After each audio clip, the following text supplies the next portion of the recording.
subirá.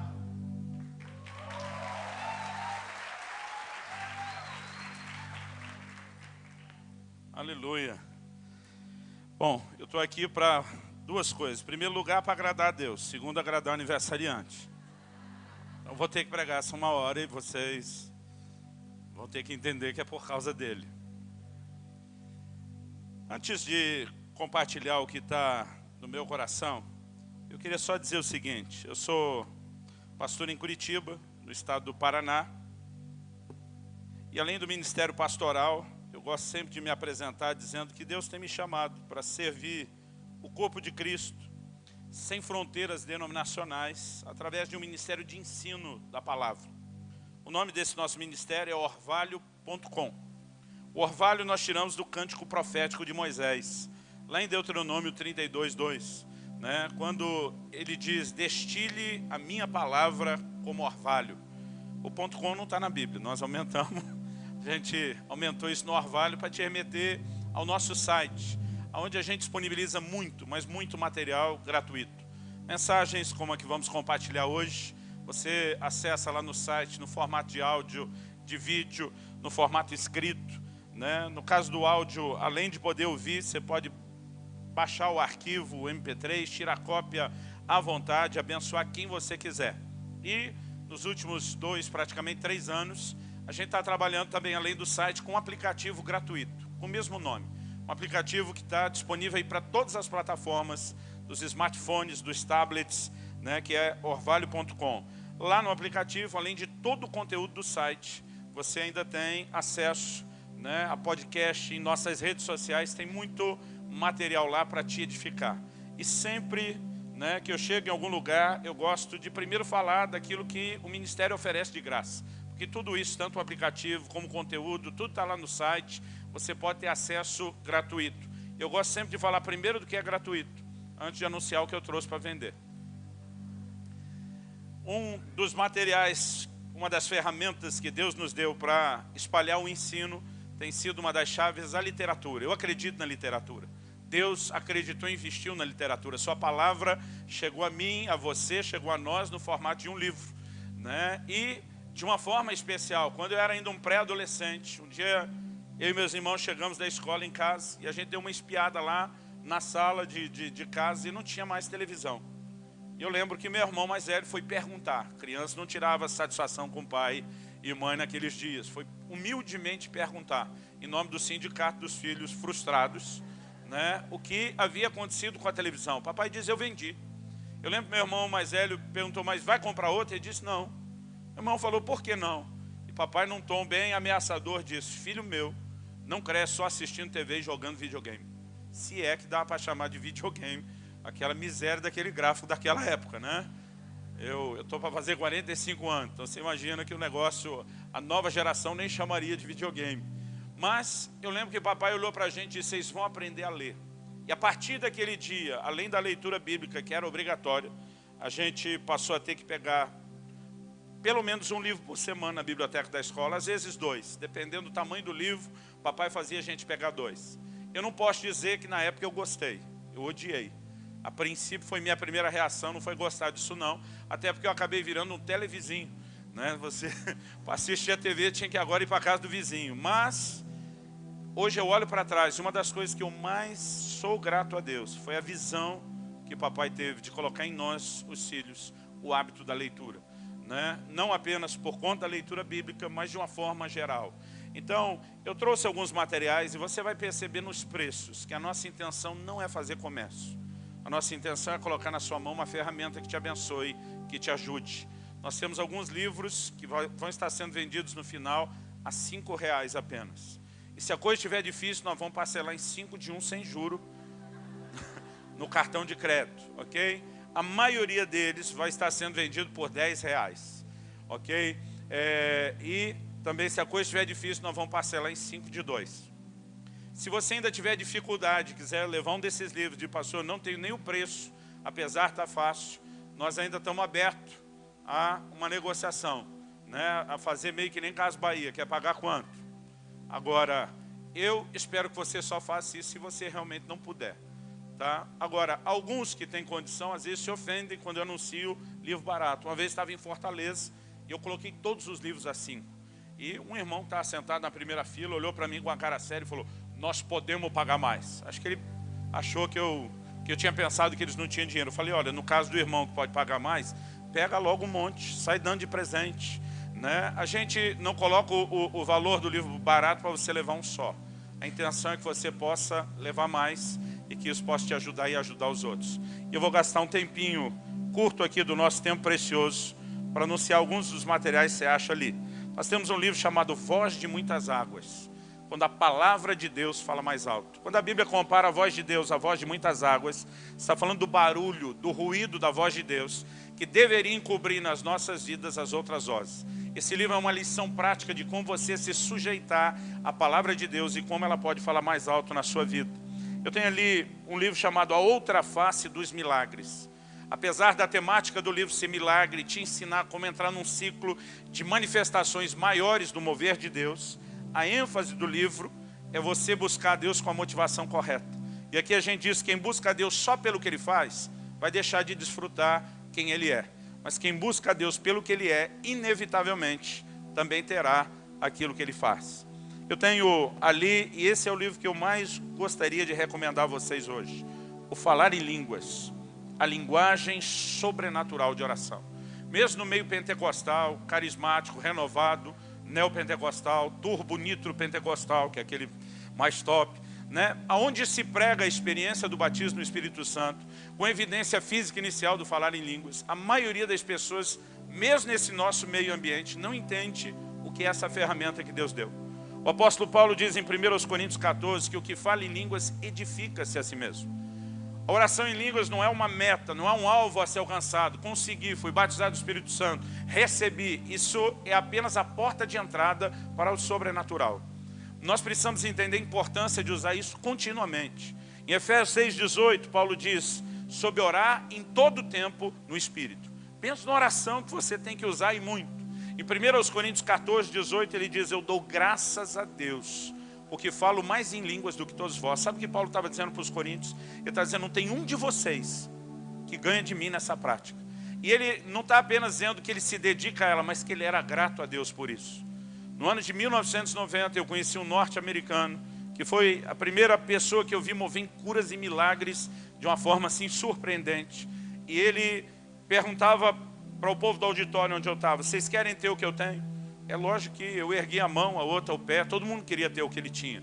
Porque a gente imaginava que ele ia impor as mãos para fazer um download gratuito, né, de tudo aquilo. Ele dizia: se você quer ter o que eu tenho, é só fazer o que eu faço. E ele ensinava como ele gastava horas diariamente orando em línguas. E ele mostrava que para isso você não precisa ficar só trancado no quarto. É o tipo de oração que você pode fazer o tempo todo. Eu tenho certeza que isso pode revolucionar a sua vida, essa prática, como revolucionou a minha.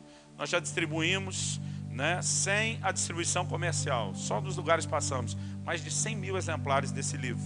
E especialmente ele, além de estar fácil o preço, se você não puder, a gente faz ele chegar na sua mão de qualquer outra forma para te encorajar, ok? Deixa eu ganhar tempo aqui. Nós temos ali um livro chamado Uma Questão de Honra, o valor do dinheiro na adoração. Essa é uma área que eu tenho procurado ensinar muito. Mais do que a contribuição, mais do que mordomia, a gente procura falar sobre essa visão de adoração e honra. O entendimento desse livro não vai mudar só a sua vida financeira, mas o mais importante, vai mudar a sua relação com Deus. E nós temos ali também o livro O Propósito da Família, a importância da visão familiar na relação com Deus. Eu gastei mais de 15 anos preparando esse material. O que eu acho curioso é que sempre tem alguém que quer uma oração, um conselho sobre família, mas a maioria não quer estudar o plano de Deus para a família. Então, eu quero te encorajar. Na primeira parte do livro, nós falamos sobre família. Na segunda, sobre casamento. Na terceira, nós falamos sobre vida conjugal, a maneira do casal relacionar. E além de trazer um manual de ensino bíblico sobre a família, a ideia não é apenas te ajudar em relação à sua família. O trilho no qual a exposição do livro acontece é que a visão que você tem de família, ela vai afetar a sua relação com Deus, o seu relacionamento com Deus. E para terminar, vou anunciar isso aqui: o Agir Invisível de Deus. É um dos clássicos do nosso ministério. Fala acerca de como Deus usa circunstâncias que a gente não entende para trabalhar em nosso favor. Paulo diz, todas as coisas contribuem para o bem daqueles que amam a Deus e são chamados, né, segundo o seu propósito. Pense em alguém que pode acreditar na teoria da conspiração, é o crente. Tudo conspira em seu favor, porque é um Deus que usa todas as coisas para o seu próprio bem. E nós precisamos andar nessa revelação. Não há nada, querido, nem as tentativas do diabo contra a gente, que Deus não possa fazer reverter em bem. Quantos creem nisso? Se você achar que tem liberdade para isso, vira para algum vizinho perto de você e fala, eu profetizo, você vai me dar um livro desse de presente. Você pode até usar o jargão pentecostal, deixa Deus te usar, vaso.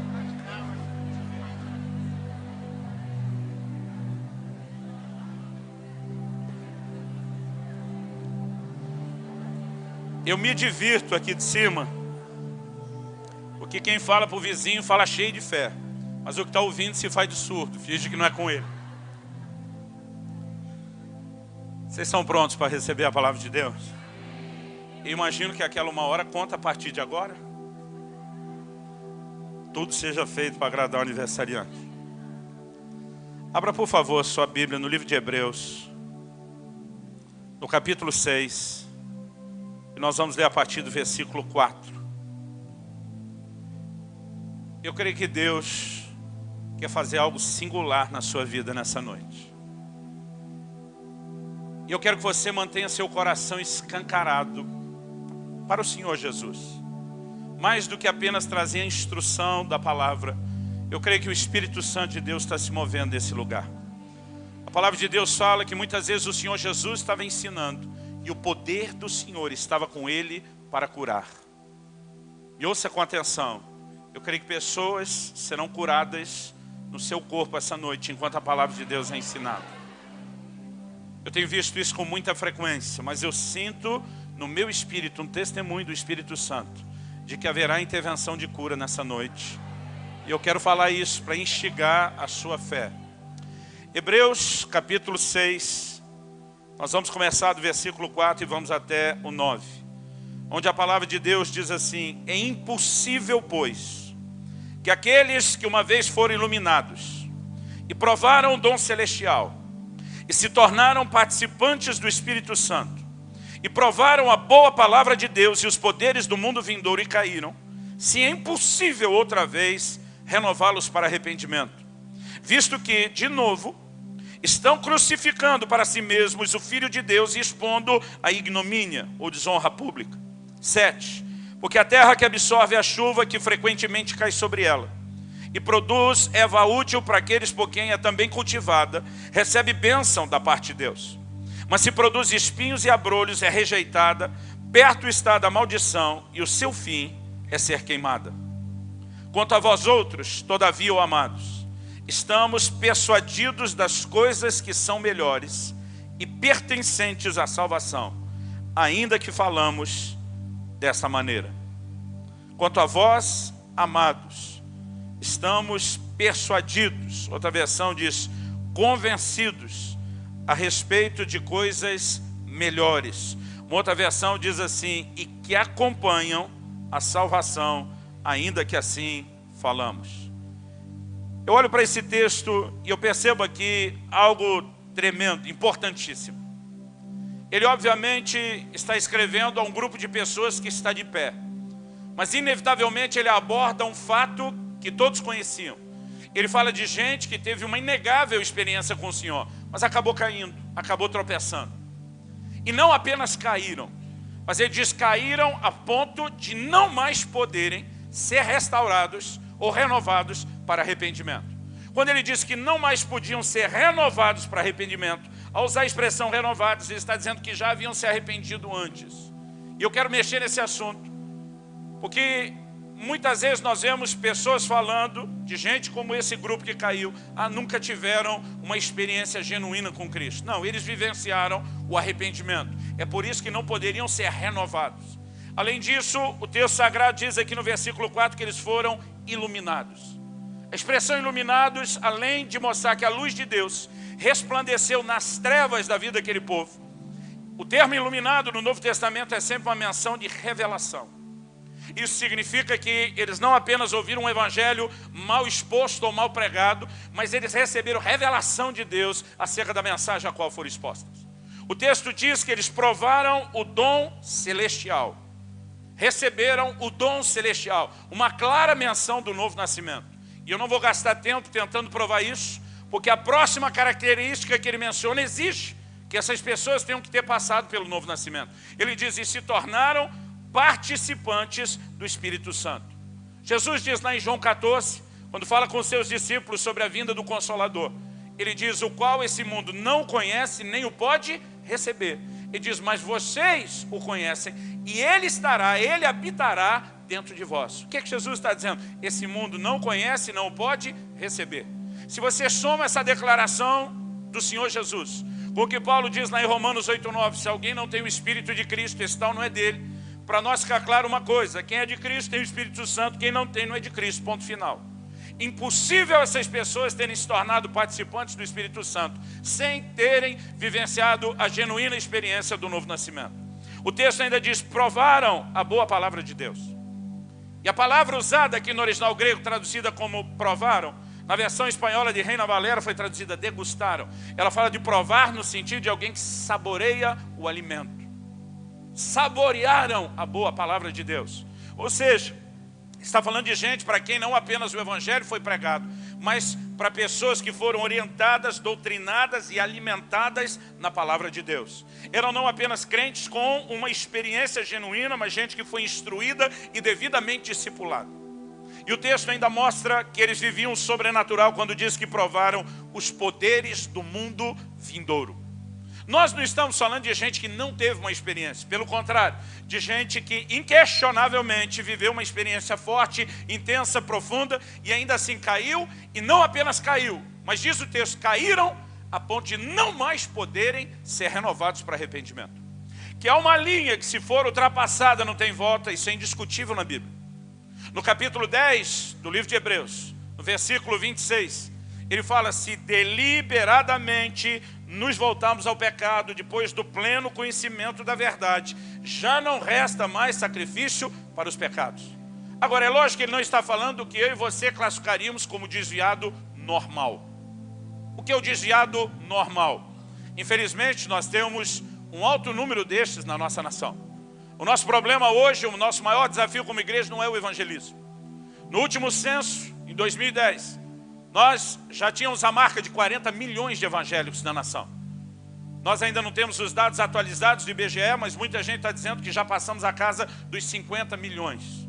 Uma matéria da revista Veja anunciou no final do ano passado, matéria de capa, que no máximo até 2040, no máximo 23 anos, nós seremos uma nação predominantemente evangélica. Isso não é gente animada profetizando, é gente que nem gosta da gente, reconhecendo um fato. É uma curva estatística, de projeção matemática. Na pior das hipóteses, no pior desempenho que a igreja teve até hoje, nos últimos anos até agora, e no máximo até 2040, nós seremos maioria na nação. Isso significa que o nosso maior desafio não tem sido necessariamente o evangelismo. Eu acredito que o nosso desafio surge numa outra estatística. Desde que nós éramos 30 milhões, passando por 40, nos prováveis 50 de hoje, essa estatística se mantém de pé no Brasil. Para cada crente firme, nós temos em média um desviado. Acho muito difícil ter alguém aqui no nosso meio que não conheça um desviado. Mas quando eu falo do desviado normal, eu estou falando daquele tipo de gente que não acordou uma manhã enlouquecido, planejando sabotar a sua relação com Deus, porque normalmente não é assim que acontece. Você não tem alguém que acorde, diz, cansei de ser crente, hoje é o dia da maldade, vou acabar com tudo. Não é assim. Aliás, alguém disse que normalmente um homem ou uma mulher de Deus não cai, ele vai caindo, é um processo que se instala. Mas muitas vezes tem aquele gatilho, ou aquele estopim. É alguém que de repente se deixou vencer pelo calor da paixão, e depois envergonhado pelo que fez, pelo que cometeu, de Deus ou dos irmãos se afasta. É alguém, eu costumo brincar que o crente não briga, ele tem excesso de comunhão. Então, é alguém que teve exagero de comunhão com outro irmão, daquele de sair faísca, ficou aborrecido, acabou caindo numa armadilha de Satanás, da ofensa, e o coração se indispôs, se distanciou, esfriou. Agora, o contexto que nós temos por trás dessa declaração do livro de Hebreus requer de mim e de você um certo entendimento histórico. De quem ele está falando? Não está falando de gente que simplesmente tropeçou. A Bíblia não está dizendo que quem desvia não tem volta de forma alguma. Tiago 5 diz, olha, se algum de vocês se desviar, se apartar da verdade, e um de vocês o converter, saber que com isso você livrou da morte uma alma e cobriu uma multidão de pecados. Então, os que se apartaram do nosso meio podem ser restaurados com certeza. Eu gosto de chamar Lucas 15 de o capítulo do desviado na Bíblia. Nós temos a parábola da ovelha perdida, da moeda perdida e do filho perdido. Os três foram recuperados e houve grande alegria. E eu ainda acredito que a nossa nação brasileira vai ver uma enxurrada de desviados voltando para a casa de Deus. Numa obra sobrenatural de restauração de Deus. E nós precisamos estar preparados para amá-los, para acolhê-los, para corrigi-los no que for necessário, mas ajudá-los nesse processo. No entanto, o que a história fala é de alguns irmãos que provavelmente não suportando a dimensão, o nível de perseguição que já havia naqueles dias contra a igreja. Eles começaram a voltar para as sinagogas de onde saíram. Você lembra que é a carta aos Hebreus. Eles começaram a retornar ao judaísmo de onde saíram. E muitos deles vinham a público para se retratar da sua fé. Alguns deles se colocavam diante dos outros e diziam, não creio que Jesus Cristo seja o Filho de Deus. Não creio que ele foi concebido pelo Espírito Santo numa virgem. Não creio que o seu sangue tem o poder de perdoar mais do que o sacrifício do sangue de um animal qualquer. Eram afirmações como essa, de alguém que em plena consciência deliberadamente estava renegando ao Senhor. O capítulo 10 e o versículo 29 de Hebreus diz que eles estavam calcando os pés ao Filho de Deus, profanando o sangue da aliança com o qual foram santificados e ultrajando ao Espírito da graça. Agora a pergunta é, como alguém que teve uma experiência genuína pode chegar a esse ponto de não só cair, e cair a ponto de não poder ser renovado? Eu não sei você, mas eu quero te dizer, a minha grande meta de vida, a razão da minha existência, o que eu mais persigo, é o dia em que eu vou estar diante de Jesus e ouvir da boca dele a frase, servo bom e fiel, entra no gozo do teu Senhor. Irmão, a minha fé não é apenas para agora, não é apenas pelo momento, não é apenas para vencer algum momento de dificuldade. O apóstolo Pedro escreve na sua epístola e diz, para que alcanceis o fim da vossa fé, a salvação das vossas almas. O que realmente conta não é apenas ter corrido bem a carreira aqui na terra e dizer como Paulo, eu combati o bom combate, eu encerrei a carreira, eu guardei a fé, e é uma coroa da justiça que me foi preparada e reservada. A maioria de nós deveria entender muito mais do que os nossos dias aqui na terra e projetar aquilo que é eterno. Agora, como podemos viver de forma a completar essa carreira? O apóstolo Paulo fala de gente que naufragou na fé. Qual é a ideia do naufrágio? Ele está falando de alguém que entra num porto, num navio que está atracado lá no porto. Ele entra naquele navio para fazer uma jornada. E a ideia da jornada é a conclusão. É atracar no outro porto, é chegar ao destino. Mas usando uma ilustração de um meio de transporte muito comum na época. Ele fala de gente que naufragou na fé. O navio não terminou a sua jornada e eles pereceram no meio do caminho. É possível abortar essa jornada de fé, de acordo com a palavra de Deus, sim. Mas esse não é o plano nem o propósito de Deus para mim e para você. Pelo contrário, o que eu quero te propor nessa noite é um ensino, uma instrução prática de como jamais abortar essa sua jornada. Como jamais naufragar na fé. Como eu e você podemos garantir que um dia eu e você vamos completar essa jornada. Quando no versículo 9 ele diz, de vós, amados, esperamos coisas melhores e que acompanham a salvação. O que é que você acha que ele está dizendo? Esperamos coisas melhores. É lógico que no sentido geral, aplicando para todo crente, uma vez que Deus fez o melhor por mim e por você, Ele também tem o direito de esperar o melhor de mim e de você. Por favor, diga amém. Deus deu o seu melhor, Ele tem direito de esperar de nós o melhor. Aliás, Isaías profetizou, falando acerca da obra de Cristo, e diz, Ele verá o penoso trabalho da sua alma e ficará satisfeito. O que eu mais quero é o Senhor Jesus olhando para mim. O que eu mais quero é o sorriso dele. Ele resmungando, valeu a pena toda a entrega, toda a dedicação, por encontrar esse nível de resposta na vida dos meus filhos.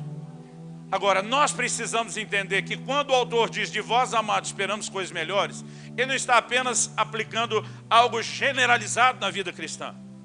Ele está falando de um grupo de crentes que caiu, que fracassou na fé, por um motivo. E agora, falando aos que estão de pé, ele diz, de vocês esperamos coisas melhores. Melhores do que quem? Do que estes que caíram.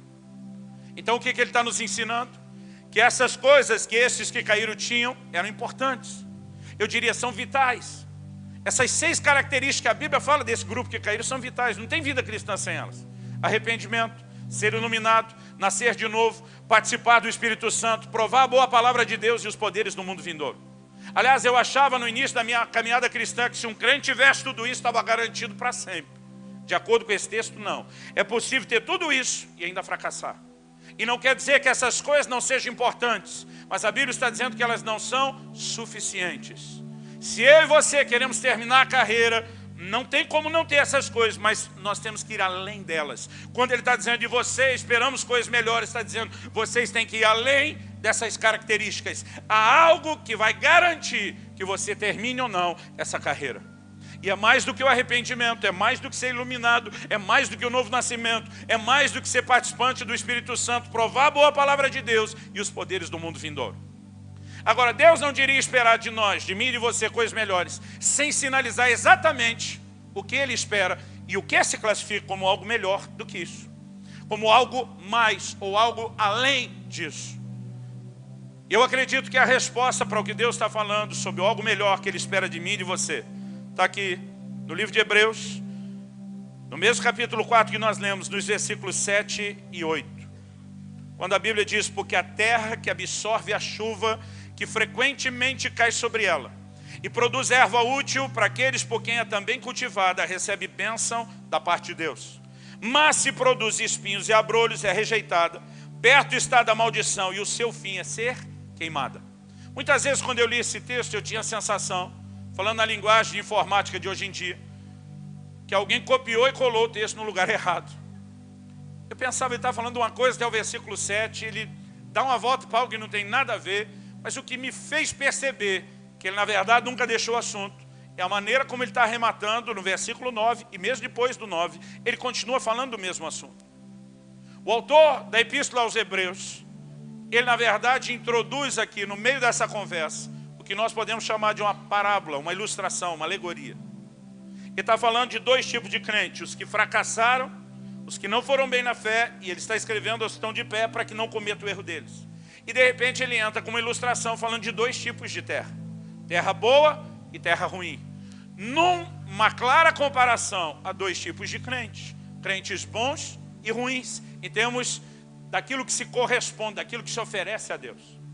E é exatamente quando ele entra nessa parábola que ele está nos apontando a chave que ele vai explorar no versículo 9. De vocês, amados, os que estão como candidatos aos crentes bons, a terra boa e não ruim, esperamos coisas melhores.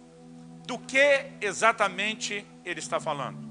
Então vamos olhar novamente os versículos 7 e 8. Porque o 7 diz, a terra que absorve a chuva que frequentemente cai sobre ela. Eu muitas vezes pensava, bom, essa terra boa que tem a bênção de Deus, tem a bênção de Deus porque chove.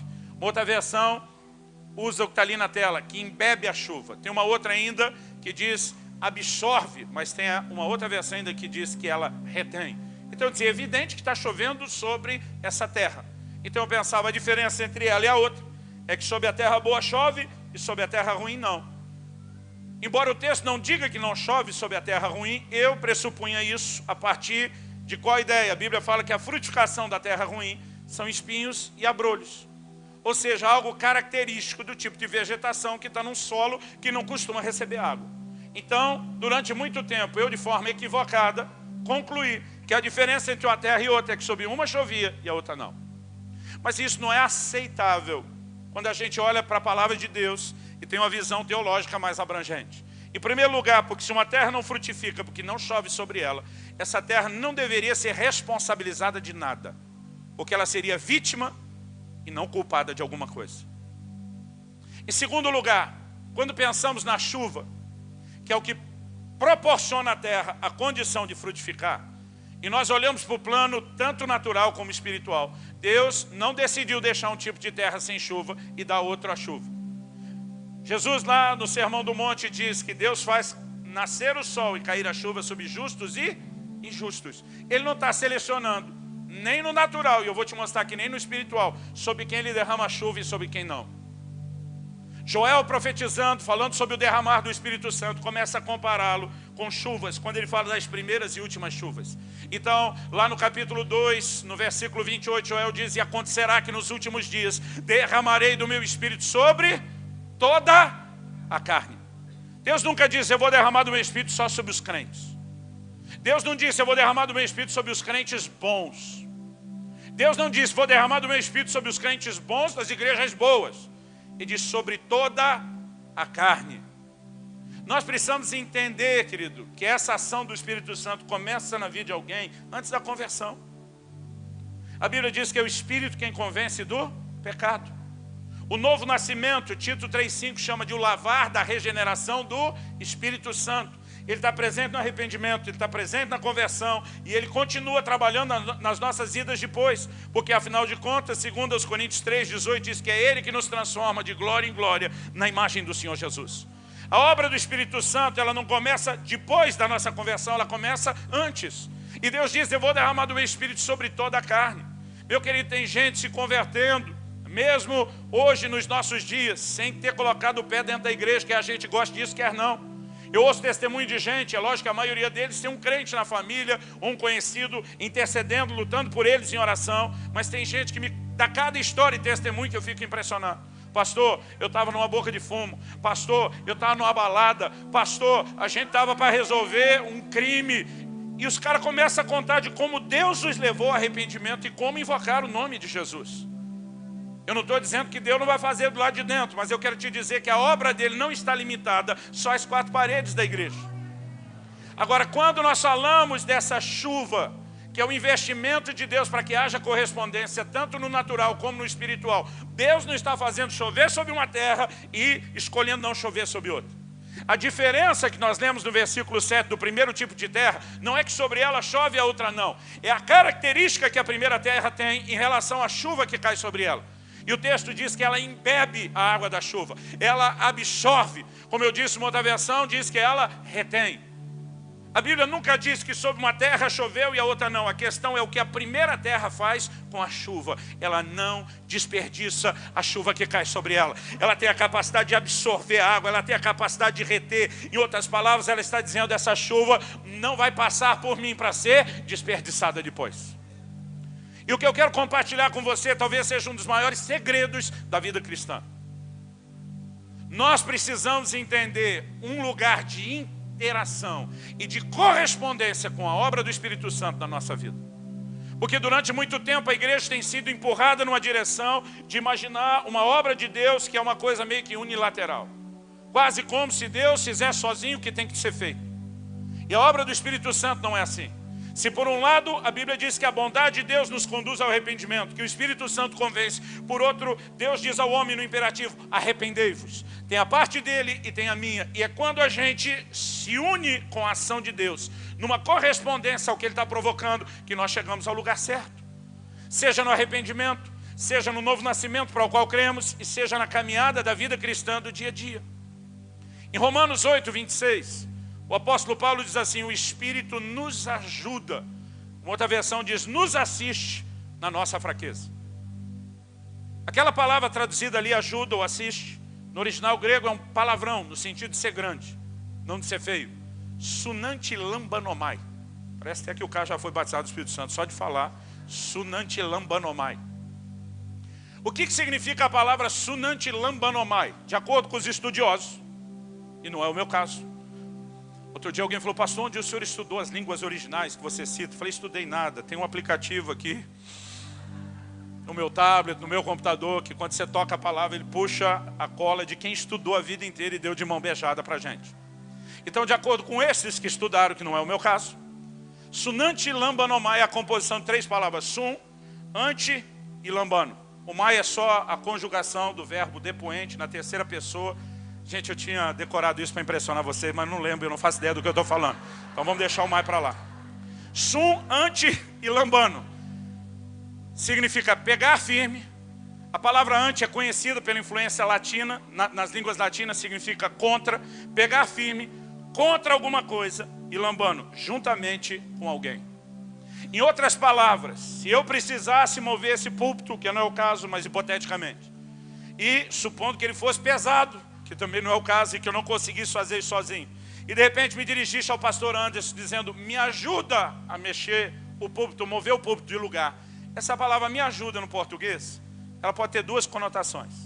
Eu tanto posso estar pedindo a ele, vamos cada um pegar numa ponta e fazer isso junto. Como esse pedido de ajuda pode indicar substituição. Enquanto eu vou fazendo outras coisas, você pode me ajudar e fazer isso, e aí seria substituição. Mas quando o apóstolo Paulo cirurgicamente, com precisão cirúrgica, escolhe essa palavra, ele está falando de um tipo de ajuda que requer interação. Esse pedido seria, pega firme, juntamente comigo, contra esse peso. Ou seja, é cada um pegando numa ponta. Essa tradução dessa palavra fala de um trabalho em conjunto. O Espírito Santo não veio para fazer as coisas no meu e no seu lugar. Ele veio para fazer junto conosco. Nenhuma obra dele vai substituir a minha e a sua responsabilidade de interagir e de corresponder com ele. Quem está entendendo, diga amém. Nem quando a Bíblia fala dos dons. Em 1 Timóteo 4,14, o apóstolo Paulo diz o seguinte, não seja negligente para com o dom que é em ti. A palavra dom ali é carisma, fala das manifestações do Espírito, mas ele está dizendo não negligencie o dom. O que ele está dizendo? O dom não vai funcionar só porque o Espírito Santo quer. Se você, Timóteo, não fizer a sua parte, a coisa não vai funcionar. Porque a manifestação dos dons é uma sociedade, é uma combinação entre o homem e Deus.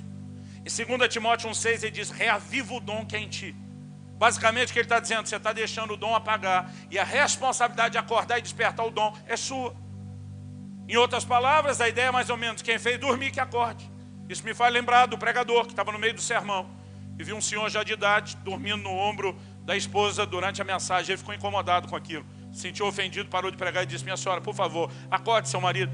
A mulher disse que olhou para o pregador e disse, acorde o senhor que fez dormir, o senhor que acorde. A ideia é mais ou menos essa, quem botou para dormir, que acorde. Por que eu estou dizendo isso, querido? Nós criamos uma ideia, mesmo no meio pentecostal, a gente está esperando, seja nos cultos, seja no dia a dia, a hora que o Espírito Santo vai fazer alguma coisa. Nós temos um conceito equivocado até de avivamento. Quando eu penso em avivamento, eu fico lembrando daquele rio, da visão do profeta Ezequiel no capítulo 47.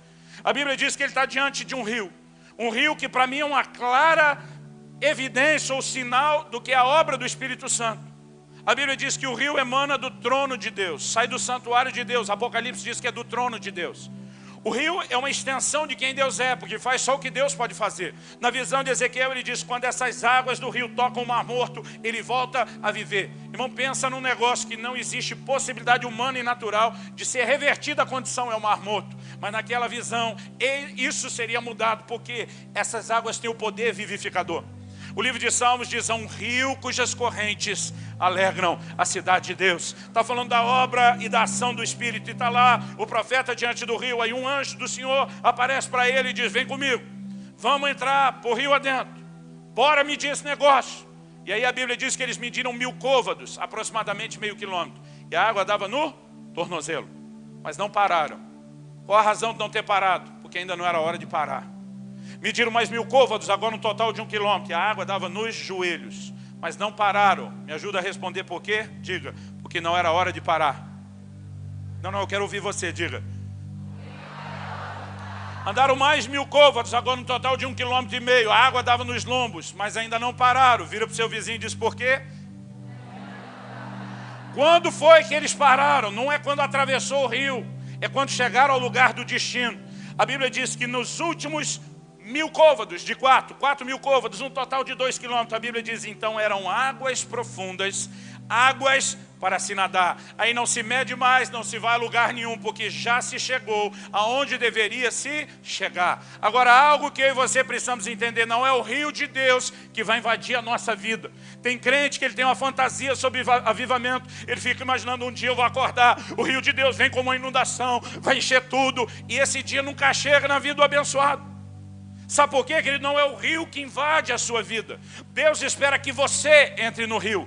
Há algo na obra do Espírito que envolve a minha, a sua participação, a minha, a sua correspondência com Ele. E não é apenas entrar, é Ele entrando e entrando e entrando até perder o controle. Porque enquanto a água dá no tornozelo, enquanto ela dá no joelho, enquanto ela dá no lombo, seu pé está lá no fundo, no leito do rio, e é você que se governa. Você diz, eu vou para cá, eu vou para lá, mas quando chega às águas profundas e não dá mais pé, não é mais você que se governa, é o rio que te carrega, é o rio que te conduz para onde você quer. Há um lugar de vida no Espírito que só será alcançado quando nós entendemos a nossa parte, a nossa correspondência com Ele. E eu acredito que é aí que nós pecamos. Gente, uma boa forma de entender o plano de Deus é voltar na origem. Quando as pessoas começam a questionar Jesus sobre o casamento, qual a resposta que ele dá em Mateus 19? Ele fala que Moisés permitiu uma exceção do divórcio por um motivo, a dureza do coração. Mas Jesus diz assim, não foi assim no início. Ele está dizendo, não era assim no começo. E ele deixa claro no ensino dele, não vai continuar sendo como exceção. Nós vamos voltar como era no início. Quando você quer entender o plano e o propósito de Deus, é só voltar à origem. Agora, vamos olhar para o Novo Testamento. E eu quero fazer um panorama rápido com você aqui, para que você entenda algo a respeito do Espírito Santo. Em primeiro lugar, não se pregava o Evangelho a ninguém, sem levá-los a uma experiência com o Espírito Santo. A Bíblia diz em Atos capítulo 8, que quando se ouviu em Jerusalém que Samaria havia recebido a palavra de Deus, a Bíblia diz, enviaram para lá os apóstolos Pedro e João, para que orassem com ele. A Bíblia diz, porque eles estavam se convertendo, sendo batizados em nome de Jesus por Filipe. Mas a Bíblia diz, sobre nenhum deles havia descido ainda o Espírito Santo. Quando eles constatam, a palavra de Deus chegou em Samaria, mas eles ainda não tiveram uma experiência com o Espírito Santo. Prioridade zero, vão mandar uma equipe boa, vão mandar um time de elite. Um dia desses eu estava falando de jeito, foi nada mais que Pedro e João, e um irmão resmungou algo, só diretoria. Eles mandam os melhores para resolver aquela situação. Porque logo que alguém tinha um encontro com Cristo, o entendimento deles era, ele precisa descobrir, ele precisa experimentar o Espírito Santo. Atos capítulo 9, o apóstolo Paulo se converte de um jeito que a maioria de nós não converteu, com o próprio Jesus aparecendo para ele. Irmão, pensa num cara que está debaixo do impacto disso. A Bíblia diz 3 dias trancado, sem comer nem beber. Alguém aqui depois da conversão ficou 3 dias trancado, orando num quarto, sem comer nem beber? Porque a maioria de nós não viveu esse nível de impacto ou de experiência, de ter o próprio Senhor Jesus aparecendo. E Paulo está dando mostras de que a experiência foi forte, de que impactou ele. Mas enquanto ele está lá trancado, 3 dias orando, sem comer nem beber, a Bíblia diz que o próprio Senhor Jesus aparece a um discípulo chamado Ananias e dá a Ananias uma missão. E Ananias chega para Paulo e diz, irmão Saulo, o Senhor que te apareceu no caminho por onde vis, me enviou para que eu imponha as mãos sobre você. Ele não vem só entregar uma palavra profética, ele diz para que eu imponha as mãos sobre você e 2 coisas aconteçam. Primeiro, que você volte a ver, porque ele estava cego desde o encontro com Cristo. Ele diz, e segundo, para que seja cheio do Espírito Santo. Agora, olha para cá e pensa comigo, o próprio Jesus apareceu para o Paulo, o próprio Jesus ganhou Paulo. O Paulo está dando evidência que nenhum crente deu de um nível de entrega e rendição sem precedentes. Mas o próprio Jesus aparece e diz, Ananias, eu preciso do você. Não importa se o Paulo me viu, não importa se ele converteu como nenhum outro, ele, como todo e qualquer crente, precisa agora ser cheio do Espírito Santo. Esse fruto que foi ganho precisa ser consolidado através da descoberta de uma experiência com o Espírito Santo. Se Jesus, o cabeça da igreja, está dizendo, Ananias, não dá para deixar ninguém sem essa experiência. Eu preciso que você me ajude nisso. A pergunta é, por que a gente deduz que um crente hoje pode simplesmente se converter e a gente não se preocupar que ele rapidamente seja introduzido numa experiência com o Espírito Santo? O apóstolo Paulo chega em Éfeso, Atos capítulo 19, descobre um grupo de gente que se intitula discípulos. Primeira pergunta dele do checklist. A primeira, isso tem que mostrar para mim e para você a preocupação que eles tinham. Primeira pergunta de Paulo. Recebestes vós o Espírito Santo quando crestes? Ele não está perguntando, vocês de fato encontraram Jesus. Recebestes vós o Espírito Santo quando crestes? Os caras do lado de cá respondem, nós nem ouvimos falar que exista Espírito Santo. Eles não estão só dizendo, não, ainda não recebemos. Eles estão dizendo, nós nem tomamos conhecimento disso. Paulo do lado de cá diz o quê? Imagina ele admirado de queixo caído. No que é que vocês foram batizados? O que é que Paulo está dizendo nas entrelinhas? O que realmente foi pregado para vocês? No que é que vocês foram batizados? E nas entrelinhas, sabe o que ele está dizendo? Eu não reconheço um evangelho que levaria vocês a Cristo sem introduzi-los numa experiência com o Espírito Santo. Os caras dizem, nós somos batizados no batismo de João, o Batista. Imagina o Paulo botando a mão na cabeça. Se fosse hoje, acho que diria, sabe de nada, inocente. Ele diz, gente, João Batista veio com um batismo de arrependimento anunciando o Cristo que viria. O Cristo que ele anunciou que viria, ele diz, viria com o próprio batismo dele, inclusive batizando o Espírito Santo em fogo. Vocês estão atrasados. Paulo olha e diz, quer saber, vamos começar tudo de novo. Ele re-evangeliza. Batiza essa turma em nome de Jesus. E a Bíblia diz, e sobre cada um deles veio o Espírito Santo e passaram a falar em outras línguas e a profetizar. Eu olho para uma igreja, querido, que não perdia tempo, que não demorava para introduzir as pessoas numa experiência. Agora, mais do que uma experiência, vamos enxergar o que essa igreja fazia. Em Atos 13, nós temos o início do que a gente chama de missões intencionais.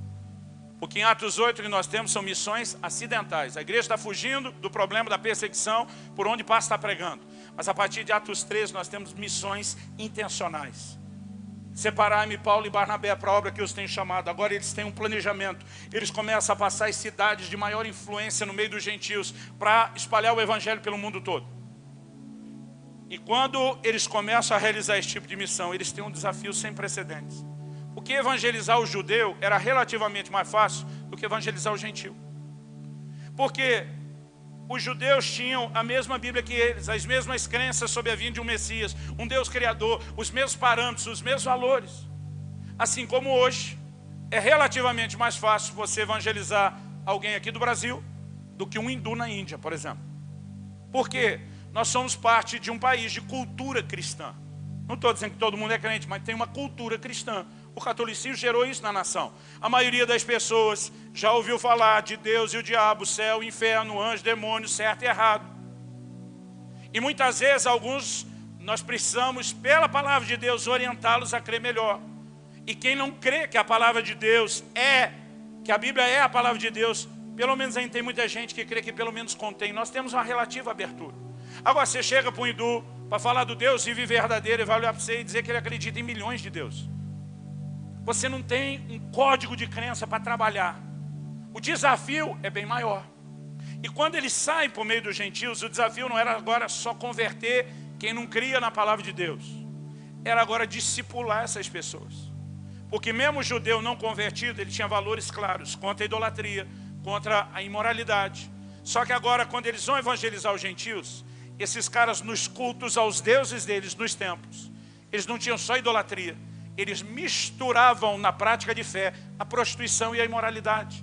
Agora um cara desse converte e você tem que doutrinar ele em coisas que vão contra a sua cultura. A igreja tem a missão de, quando entra em lugares que prega a poligamia, o camarada podia ter muitos esposos, começar a dizer agora, tem que ser marido de uma só mulher. Irmão, o desafio era gigante.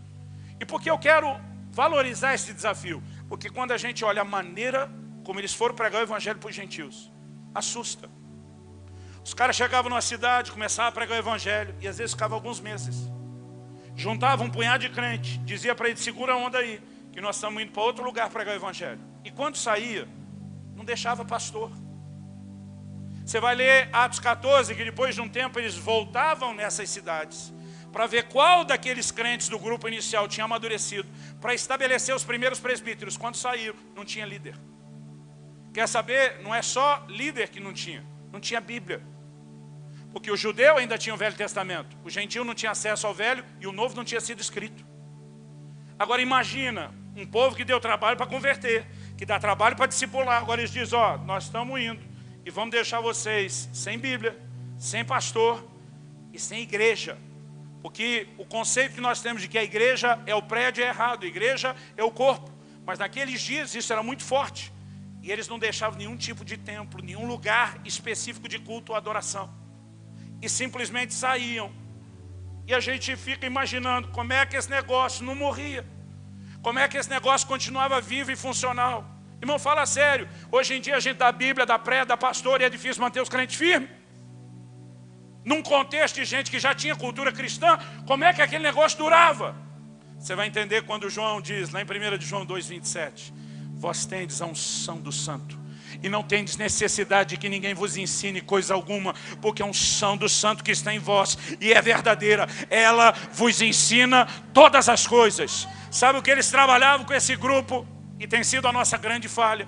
Vocês ainda não têm Bíblia, vai chegar o tempo que Deus vai suprir isso porque é importante. Vocês ainda não têm pastor, vai chegar a hora que Deus vai suprir isso porque é importante. Vocês ainda não têm um lugar para se reunir, vai chegar a hora que isso será provido porque é importante. Mas até que chegue, nós vamos dar a vocês a essência da vida cristã, aprender a liderança do Espírito Santo. O que nós chamamos hoje de o cristianismo, era chamado naquela época, sabe como? O livro de Atos diz que ele chamava a sua fé de o caminho. Tanto os de dentro como os de fora. Você vai ver gente que está perseguindo, acusando Paulo e fala, da seita chamada o caminho. Todo mundo olhava para aquilo e dizia, o caminho. Por que eu estou mexendo nisso? Para tentar mudar a nomenclatura de hoje. Para dizer, para de falar cristianismo, que o certo é o caminho. Não. Eu quero que você, entendendo o que eles entendiam sobre a fé, a ponto de chamar o caminho, entenda o que é que Deus, através de Isaías, profetizou. Isaías diz, haverá diante de vocês um caminho santo. Isaías 30, 21. Haverá diante de vocês um caminho santo. Enquanto vocês estiverem andando nesse caminho, haverá também uma voz atrás de vocês, dizendo, esse é o caminho, ande nele, não desvie para a direita, não desvie para a esquerda, esse é o caminho. Deus não profetizou só o caminho, Deus profetizou que haveria uma voz para nos guiar no caminho. Do que é que ele estava falando? Jesus diz, o Espírito Santo, o Espírito da verdade vai guiá-los a toda verdade. Romanos 8,14 diz, os que são guiados pelo Espírito de Deus são filhos de Deus. A palavra guiado no original grego, de acordo com quem estudou, que não sou eu, significa ser tomado pela mão e conduzido até um destino final. O que eu mais me lembro quando eu penso nessa definição é quando eu tinha 7 anos de idade e fui entrar no ensino primário, no que na época a gente chamava da primeira série. Hoje já mudou, hoje seria o 2º ano. E eu estava apavorado, era uma escola longe de casa, diferente do que eu frequentava até então. Um caminho diferente, amigos diferentes, estava apavorado. Papai disse, esse primeiro dia eu te levo. Ele me pegou pela mão em casa. Ele foi andando comigo aquela distância toda até a escola. Ele não mostrou só onde era a escola. Ele entrou dentro da escola, ele descobriu qual era a minha classe. Ele me colocou na fila. Naquela época a gente ficava na fila e cantava o hino nacional antes de entrar. Ele disse, a professora é aquela, depois do hino, siga, você está dentro da classe. Ser conduzido pela mão até um destino final. Quando eu penso na obra do Espírito Santo, o que mais forte vem ao meu coração é essa imagem. O que eu e você precisamos entender? O que vai garantir que eu e você terminemos a carreira que começamos é o que a Bíblia fala de um selo, de uma garantia. E a Bíblia relaciona isso com o Espírito Santo. Em Efésios, no capítulo 1, nos versículos 13 e 14. Se você for rápido de endereço, abre lá. Efésios 1, 13 e 14.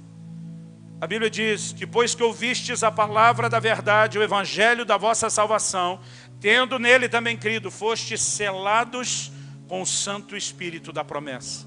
Diga comigo, eu fui selado com o Santo Espírito da promessa. Agora olha o versículo 14, diz, o qual é o penhor, ou a garantia da nossa herança, até o resgate da sua propriedade em louvor da sua glória. Agora eu e você precisamos entender qual é essa garantia de que a carreira que começamos possa ser terminada. A garantia não é uma experiência, porque esse povo de Hebreus 6 teve uma experiência, eles se tornaram participantes do Espírito Santo e fracassaram. Aliás, eu acredito que o dilema da igreja dos nossos dias é quando o assunto é o selo do Espírito, a gente tenta fazer dele uma experiência cronologicamente localizável na vida de alguém. E aí começam as tentativas de definições. As igrejas históricas durante muito tempo diziam, porque o texto de Efésios 1,13 fala, depois que ouviste a palavra da verdade, o evangelho da salvação e nele também crido. Então todo mundo dizia, o selo do Espírito é o momento que você nasceu de novo. Ouviu a palavra, creu no evangelho, nasceu de novo. A Bíblia diz que o Espírito Santo veio habitar em nós. Isso durante séculos foi pregado e ninguém questionou. Quando começou o movimento pentecostal, na virada do século 19 para o 20, eles começaram a questionar.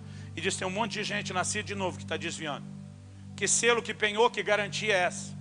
E eles começaram a pregar que o batismo no Espírito Santo era o selo. Agora o problema é que essa declaração deles não resistiu por muito tempo. Porque se o argumento deles é que quem nasceu de novo aqui não foi selado que está desviando, Com o tempo descobriu-se que quem além de nascer de novo também era batizado com o Espírito Santo, também desviava. Então se o argumento não é porque está desviando, que foi levantado era esse, não servia mais para sustentar o que eles colocaram. Um dia alguém me perguntou: pastor, qual dos dois você acha que é? Eu falei: por que tem que ser um dos dois? Não, se não é os dois, qual a terceira opção? Quando acontece? Eu falei: esse é o nosso problema. Nós estamos tentando achar um momento na cronologia para definir uma experiência. Eu vim aqui te propor entender de forma diferente o selo. O entendimento que eu tenho olhando para a palavra de Deus é que o selo do Espírito não é uma experiência. Ele é algo mais do que isso. E antes de falar isso, eu quero te dar uma ilustração. Eu vou avisar que eu estou dando a ilustração antes para você não achar que eu perdi o rumo. Porque no início talvez não pareça ter a ver, mas daqui a pouco nós vamos chegar lá. As minhas contas, eu tenho hoje, que mês nós estamos? Setembro. Ok, eu não vou acertar com toda a precisão, mas eu acredito que eu tenho hoje algo em torno de 16.300 e poucos dias de vida. Para você não ter que ficar fazendo as contas, eu estou com 44 anos de idade. Por que eu estou falando da quantidade de dias? 16.300 dias. Imaginando que para cada dia da minha vida, eu tenha comido em média 1 quilo de comida. Média. Considerando a época que era bebê, que era criança.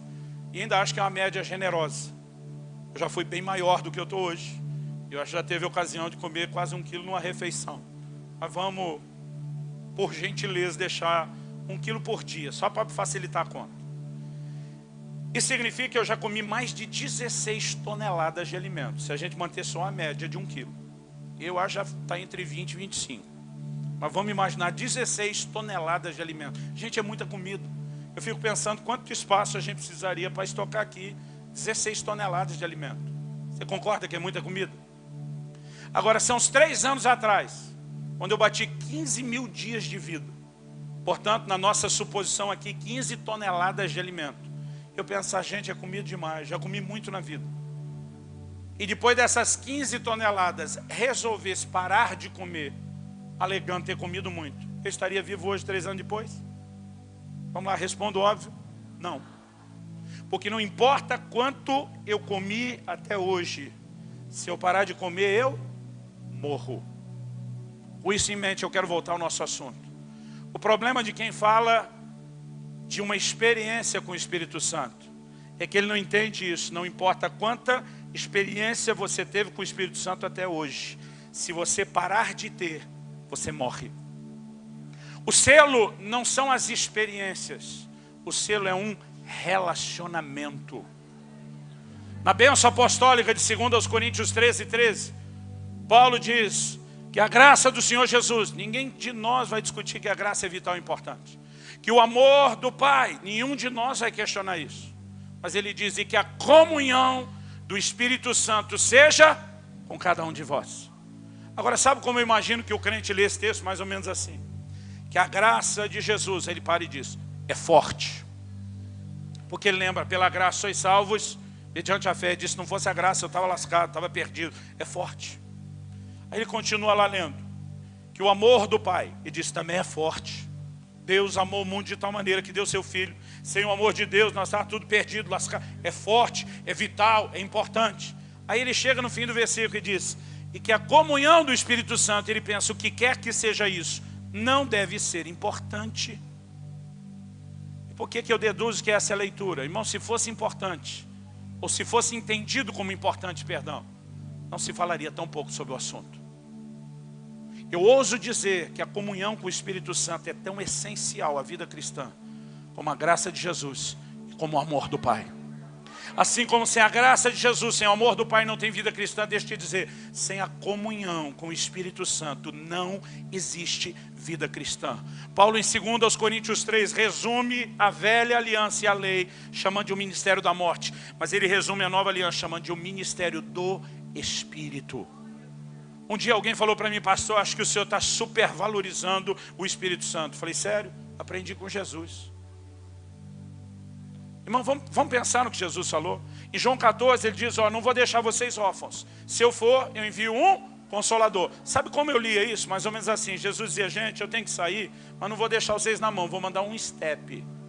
Era assim que eu pensava no Espírito Santo. Para o carro não ficar sem uma roda, eu mando o outro. E eu e você não valorizamos o step como a roda principal.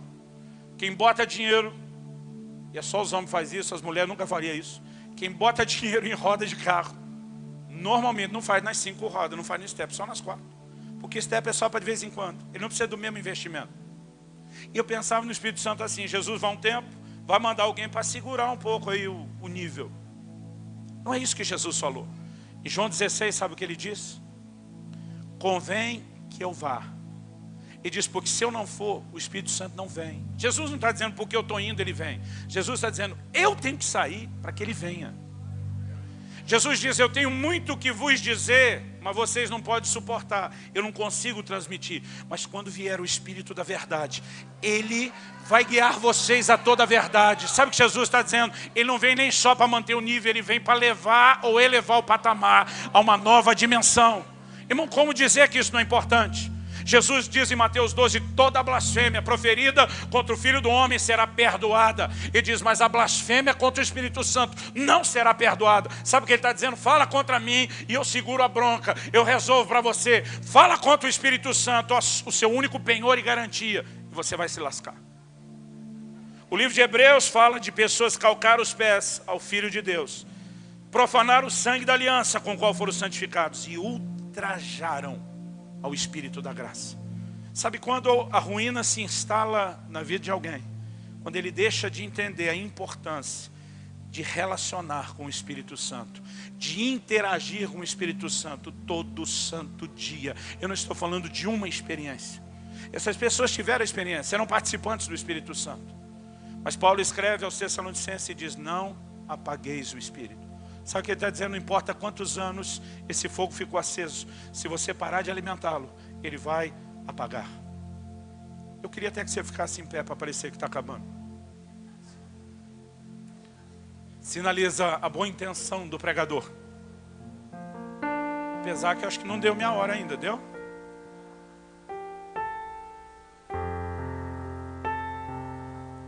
Eu gostaria que nós orássemos. Agora olhe para cá. Deus quer fazer algo extraordinário na sua vida essa noite. Há uma consciência que só Ele pode resgatar em nós. A consciência da importância de dia a dia interagirmos com o Espírito Santo. Retermos a água da chuva. A questão, querido, não é o que acontece num culto. Às vezes nós estamos num ambiente de glória, de visitação de Deus, de derramar do Senhor. A questão é o que eu e você vamos fazer fora do culto. É como eu e você interagimos ou não a essa ação do Espírito Santo. Quando a Bíblia diz que haverá uma voz atrás de nós, quando a Bíblia fala dessa liderança, não está falando necessariamente de uma voz audível que fala no seu ouvido. No livro de Hebreus nós lemos, como diz o Espírito Santo, se hoje ouvides a sua voz, não endureça o coração. Onde ele fala? No coração.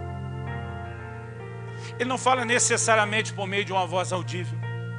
Em Romanos 8,16 a Bíblia diz que o Espírito testifica. Testificar é um sinônimo de testemunhar. O Espírito testemunha com o nosso Espírito que nós somos filhos de Deus. Como Ele quer nos guiar?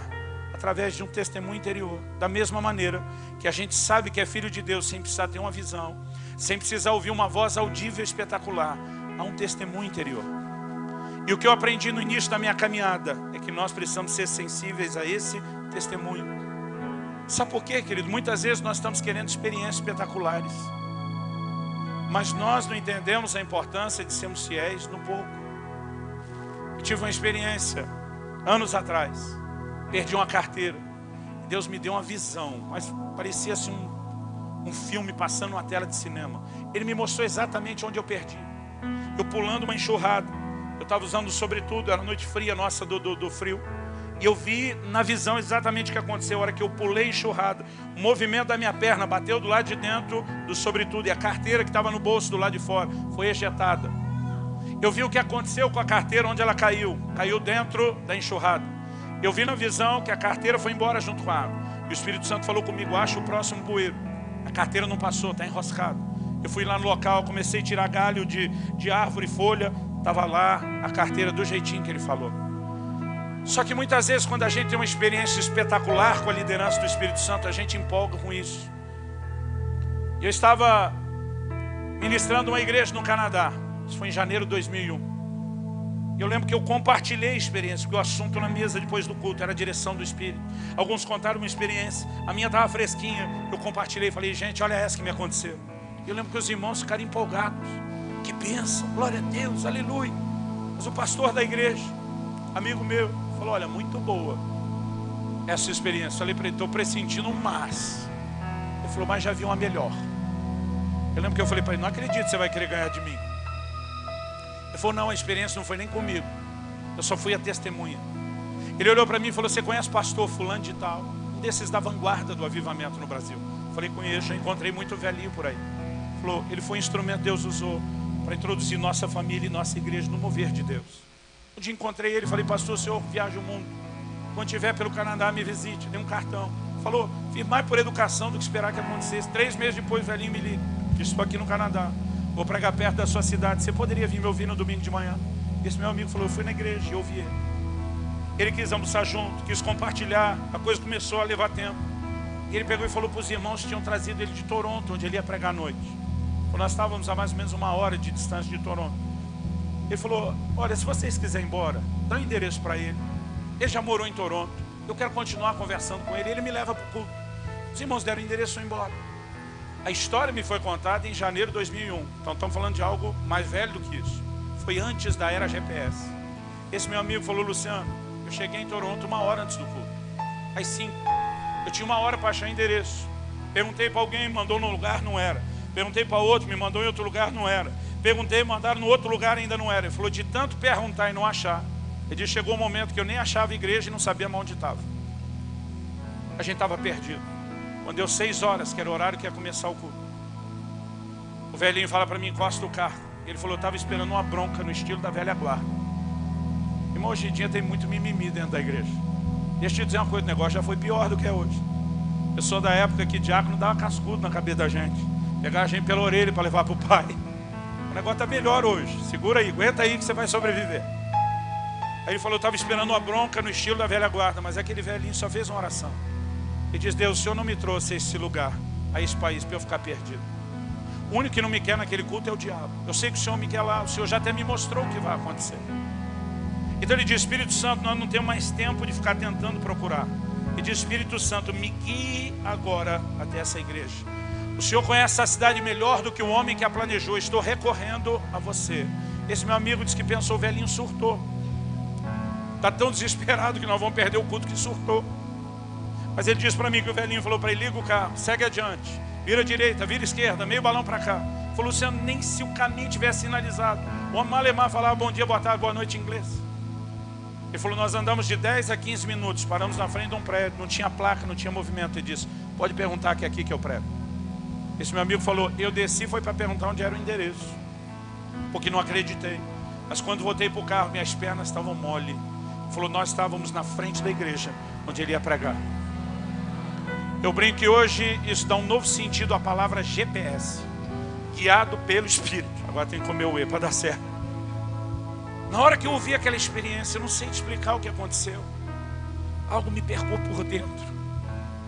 E a minha oração é que algo parecido aconteça com você essa noite. Me bateu um desespero de conhecer melhor o Espírito Santo. Eu levantei daquela mesa, eu pedi licença para eles. Fui para o quarto da casa onde eu estava hospedado. Eu caí de joelhos. Eu comecei a chorar e dizer, Espírito Santo, a experiência da carteira foi boa. Essa aí do endereço foi bem melhor. Alguém falou para mim outro dia, passou uma competição para você. Eu falei, com os outros não, com a minha mediocridade sim. Cada vez que eu descubro alguém que entrou mais fundo no rio de Deus, eu sinto que Deus está me lembrando, eu tenho mais para você também. E naquele momento, competindo não com o irmão da experiência, mas com a minha limitação, comecei a orar e chorar e dizer, Espírito Santo, eu quero te conhecer melhor. Eu quero ser mais sensível à tua liderança. Eu quero experiências maiores como essa. Mas enquanto eu estava orando, eu ouvi uma voz. A voz falou clara comigo. Eu creio que como os profetas do Velho Testamento diziam, eu posso dizer, veio a minha palavra do Senhor. A voz disse um pedaço de um versículo, de uma declaração de Jesus. Quem é fiel no pouco, será fiel no muito. Mas quem é infiel no pouco, será infiel no muito. Eu parei debaixo do temor da voz que eu ouvi e falei, Deus, se é o Senhor falando, o que isso tem a ver com o que eu estou orando? E a voz disse, tem tudo a ver. A voz diz, quem está impedindo o grande mover do meu espírito na terra não é o diabo, são vocês. E o Senhor disse, o que eu vou falar agora não é apenas para você, por causa da sua oração para mim. E diz, por onde eu te levar, pelo Brasil e as nações, eu quero que você ensine isso à minha igreja. Enquanto vocês não aprenderem a ser fiéis nos pequenos impulsos do meu espírito no dia a dia, vocês não têm direito de clamar por experiências maiores. Quem está impedindo experiências maiores somos eu e você, querido, quando não somos fiéis no que é simples. Deixa eu tentar te explicar. A gente fala de ouvir a voz do Espírito, isso para alguns é muito místico. Irmão, todo culto, você quer um treino, todo culto você vai ter. Chega a hora da oferta, duas vozes vão falar dentro de você. Uma diz, dá nada não, vai dar essa menorzinha aí. Outra diz, dá sim. Um dia eu falei para um irmão, falei, a menos que você seja um esquizofrênico, no mais alto grau de dupla personalidade. Eu falei, eliminando a primeira voz, que nós já sabemos qual é a sua, seu avarento. Falei para ele. Falei, quem que você acha que é outra voz falando para você ofertar?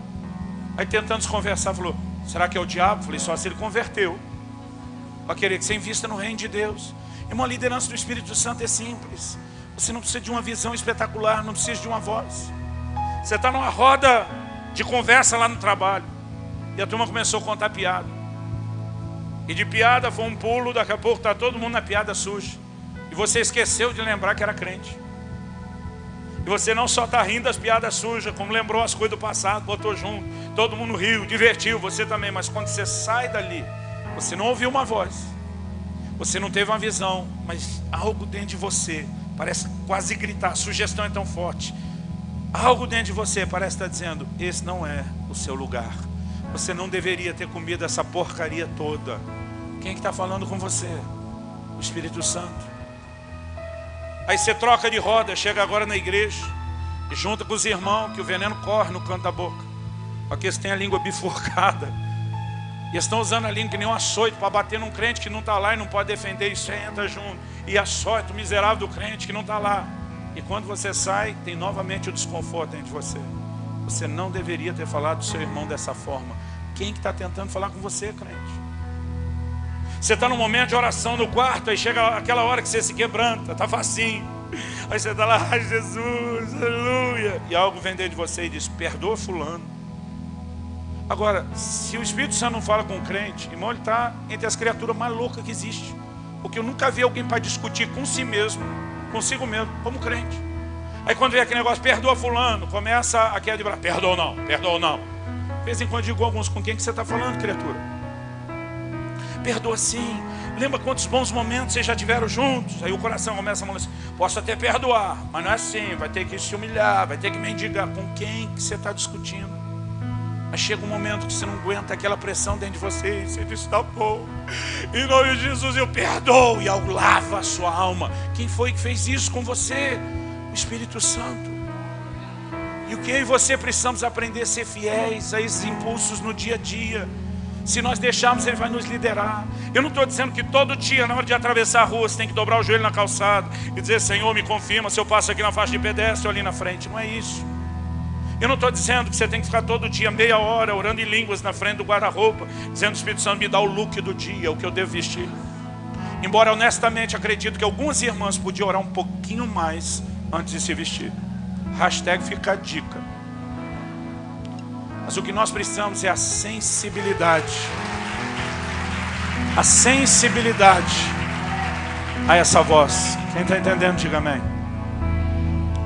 Um tempo atrás eu entrei no meu escritório em casa. Não estava orando. Entrei pegar alguma coisa.